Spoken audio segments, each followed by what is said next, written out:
इस गणतंत्रता दिवस पर जाने हमारे संविधान की महानता को।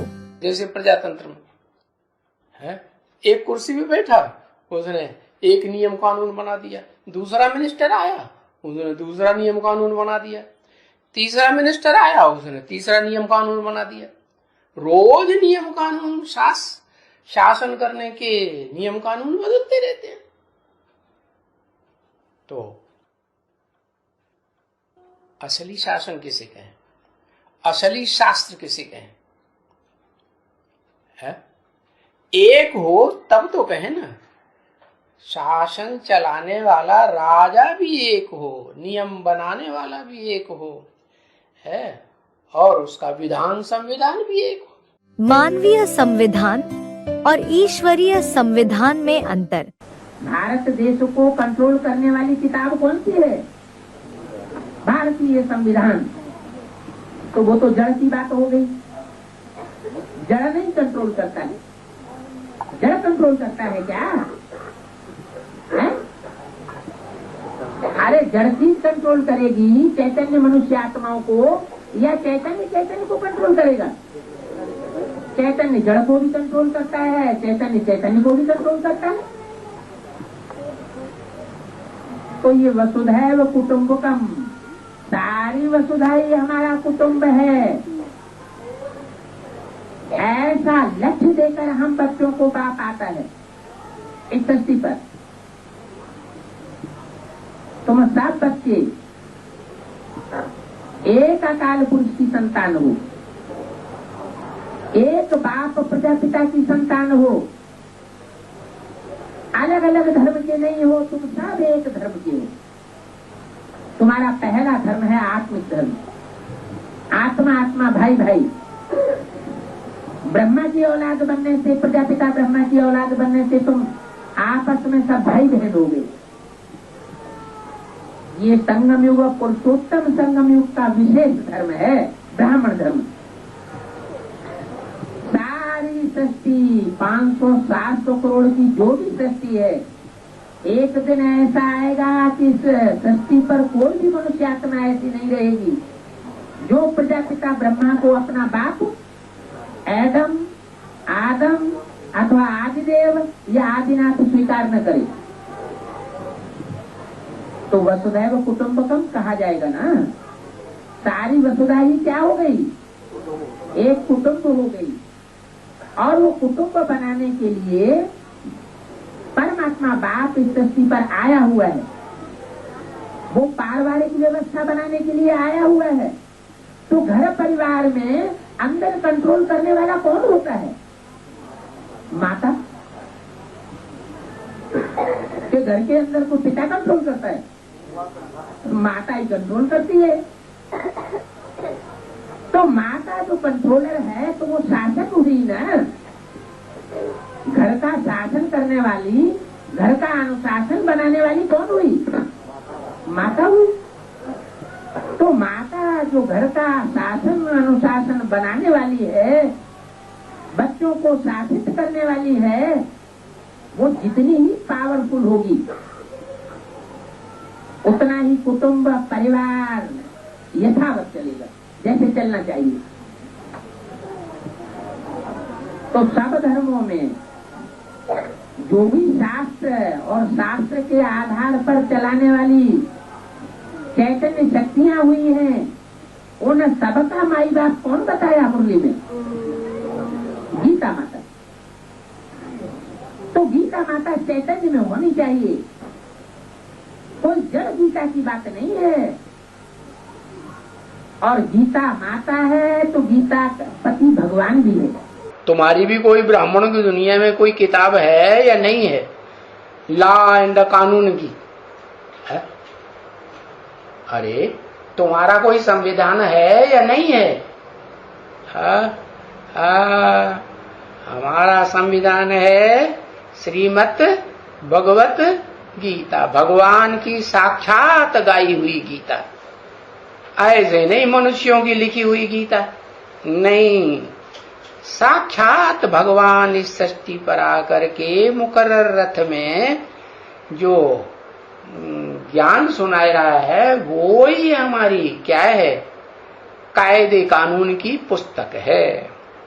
तो जो दुनिया बनाते हैं, नई दुनिया, उसके लिए संविधान की रचना करके बताते हैं, ईश्वरीय संविधान। उसका नाम क्या है? श्रीमद् भगवत गीता।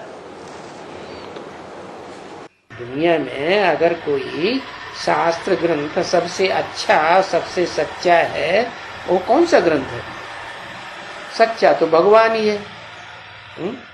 सच्चा पातशाह कहा जाता है। तो वो जो संविधान तैयार करता है जिंदगी जीने का, वो संविधान तो सबसे बढ़िया संविधान होगा। उसका नाम क्या है? क्या नाम है उस संविधान का जो भगवान ने तैयार किया?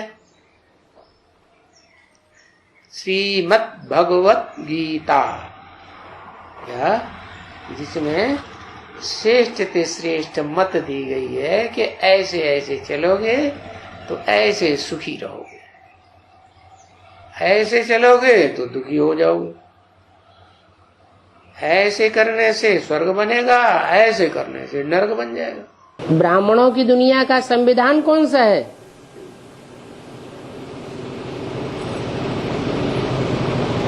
ब्राह्मणों की दुनिया का संविधान है मुरली। और मुरली के महावाक्यों में जो जितना पारंगत होगा वो उतना ही बड़ा वकील है। पहले तो अपने को छुटकारा दिलावे,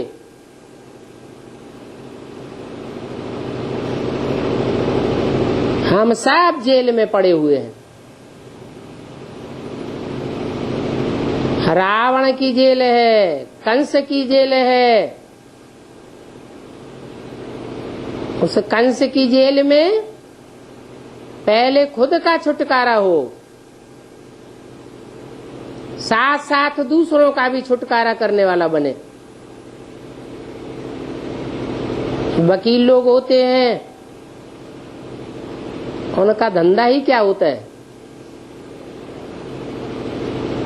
फंसे हुए को छुड़ाना।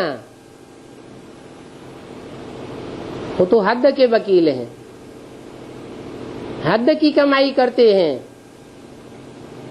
और यहाँ तो बेहद की कमाई है, अनेक जन्मों की।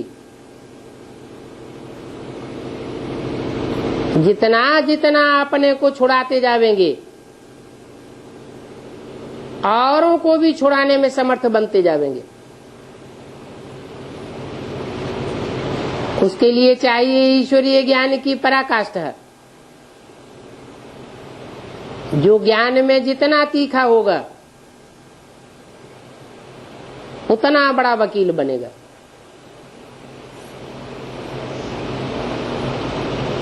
धर्मराज बाप का सहयोगी बनेगा। गणतंत्र राज्य की कारोबारी। गवर्नमेंट में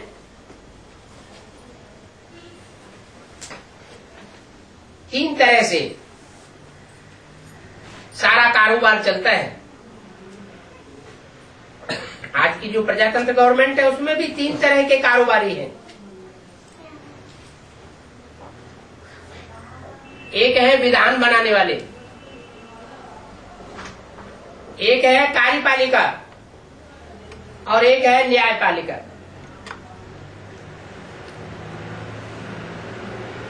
कार्यपालिका कार्य करके सारा तैयार करके देती है।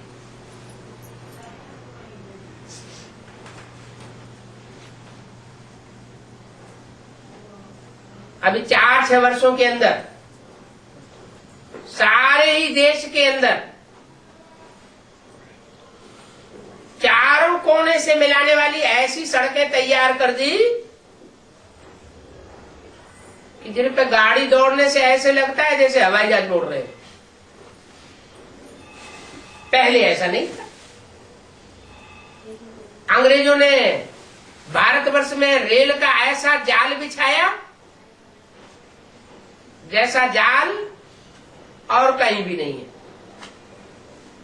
तो बनाने में तो देर नहीं लगती, लेकिन बनाने वालों में, यहाँ बनाने वालों में और सतयुग में बनाने वालों में अंतर बहुत है।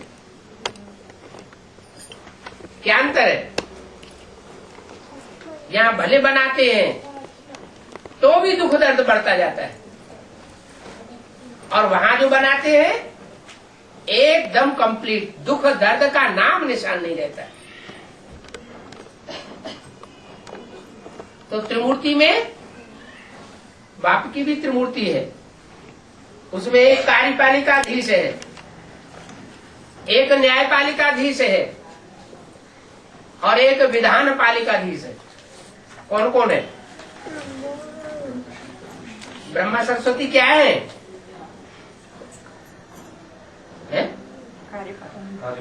नहीं, विधान बनाया, गीता ज्ञान आया। हमारा संविधान कौन सा है? हम ब्राह्मणों का संविधान कौन सा है? इसमें सारा विधान लिखा हुआ है। मुरली, मुरली हमारा संविधान है। और न्यायपालिका एडवांस पार्टी। क्या राइट है, क्या रंग है, वो सारी जानकारी एडवांस पार्टी को और एडवांस पार्टी के मुखिया को है। तो चाहे विधान पालिका वाले हो और चाहे न्यायपालिका वाले हो, परिवर्तन दोनों से नहीं होता। फिर परिवर्तन करने वाला कौन? बनाने वाला कौन? वो है कार्यपालिका। प्रैक्टिकल पार्ट कौन बजाता है? विष्णु जो तीसरी मूर्ति है वो प्रैक्टिकल कार्य संपन्न करके रख देती है, फटाफट संगठन तैयार हो जाते हैं और नई दुनिया स्थापन हो जाती है। जो मालाएं आज में बनाते थे और टूट जाती थी, माला रूपी संगठन टूट जाते थे, वो विष्णु के रंगमंच पर आने मात्र से वो मालाएं फटाफट तैयार होती जाती। जिन मालाओं को दुनिया के हर धर्म के लोग सिमरण करते हैं, दुनिया का कोई ऐसा धर्म नहीं है जिसमें माला न घुमाई जाती हो।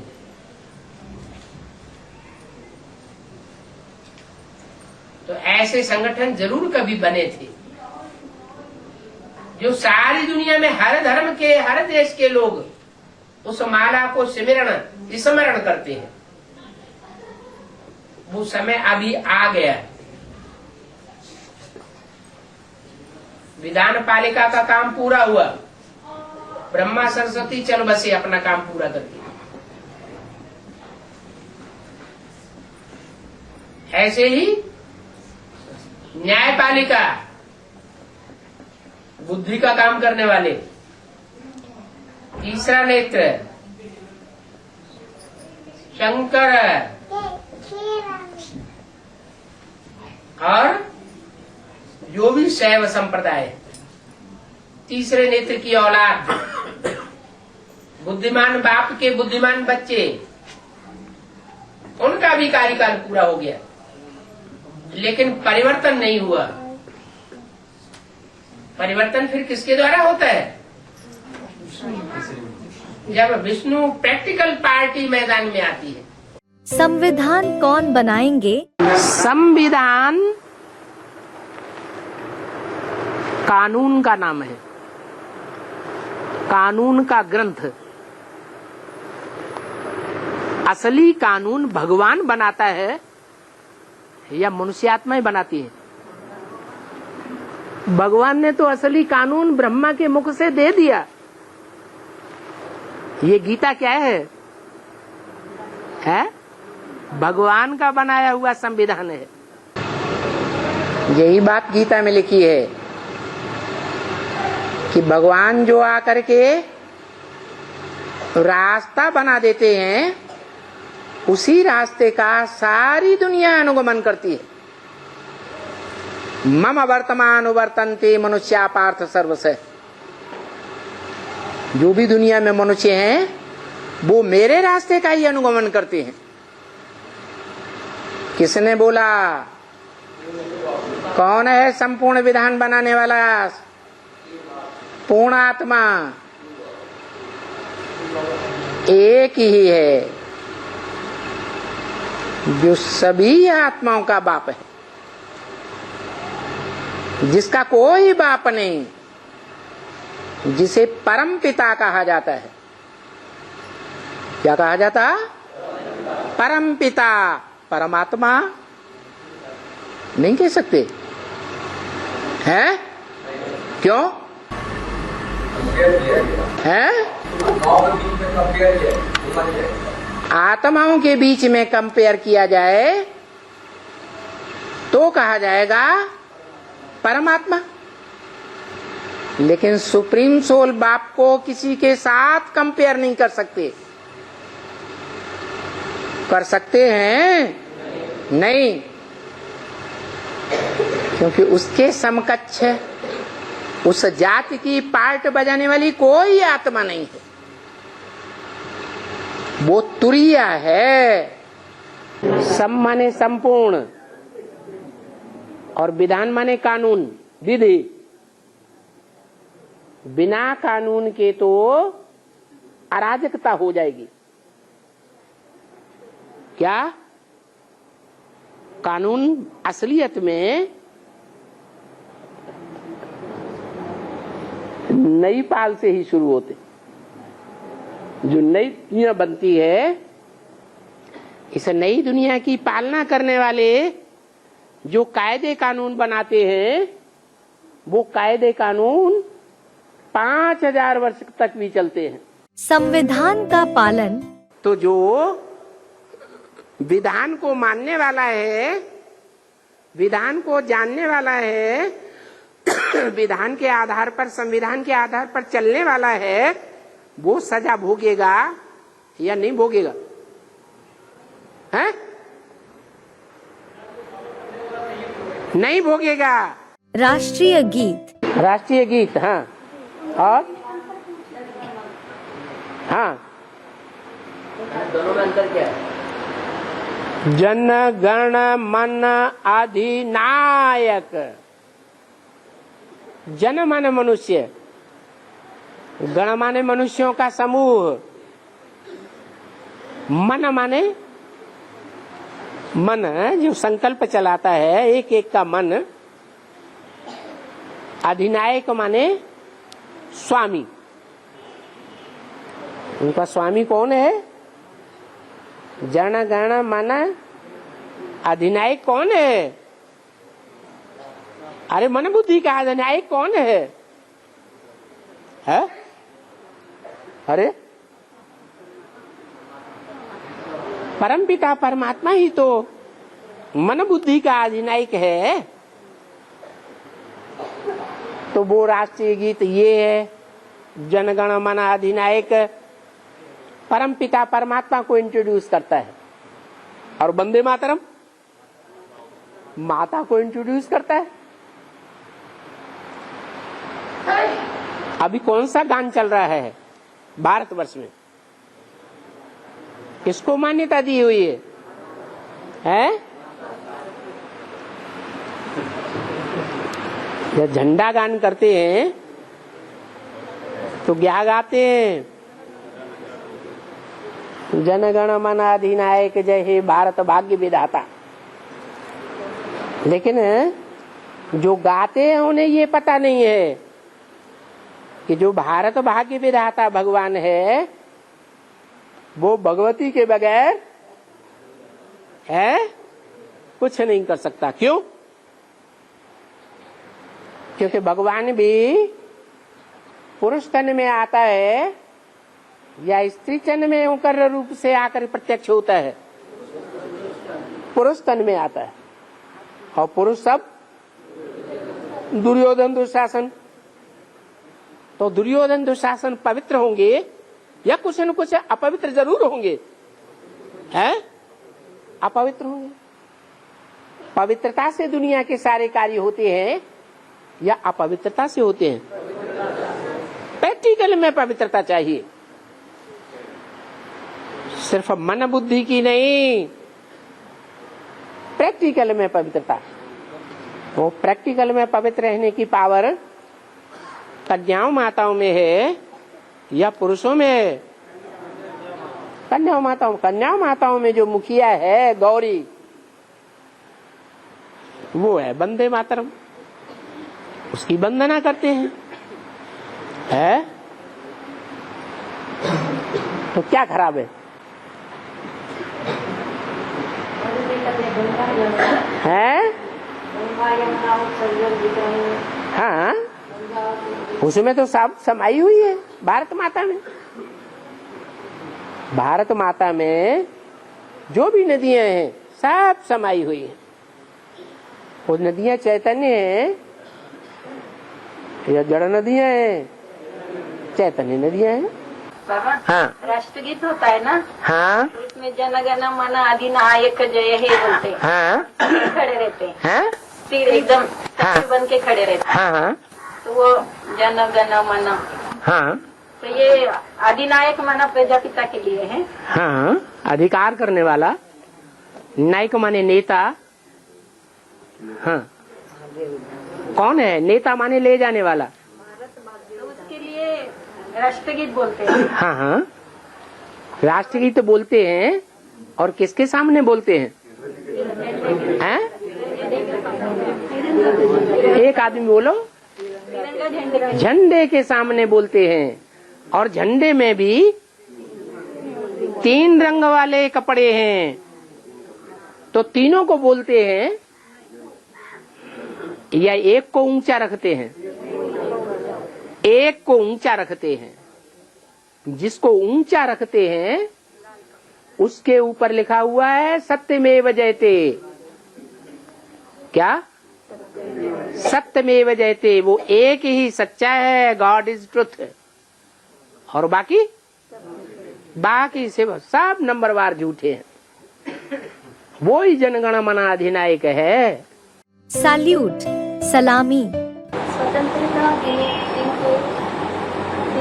पे जन गण मन जो गीत गाते हैं तो सैल्यूट करते हैं ना? सैल्यूट ऐसा करते हैं ना बाबा? है? विदेशी कहा जाता है सैल्यूट, बट ये तो भारतीय विदेशी कहा जाता है। हाँ, सैल्यूट जो करते हैं हाँ, विदेश में ज्यादा करते हैं। और ये तो राष्ट्रगीत, राष्ट्र यानी भारत में गाया जाता है ये गीत। विदेशी ही तो भारत को सैल्यूट करते हैं।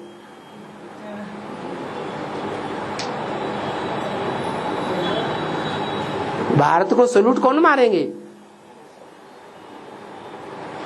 जब सारी दुनिया का विनाश होगा तो भारत को कौन सैल्यूट मारेंगे?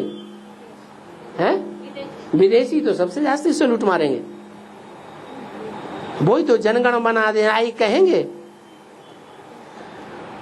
जन गण, गण माने समूह, जन गण जो मनुष्यों का समूह है 500-700 करोड़ का, उन सब का अधिनायक है विश्वनाथ। हर हर महादेव शंभो काशी विश्वनाथ गंगे।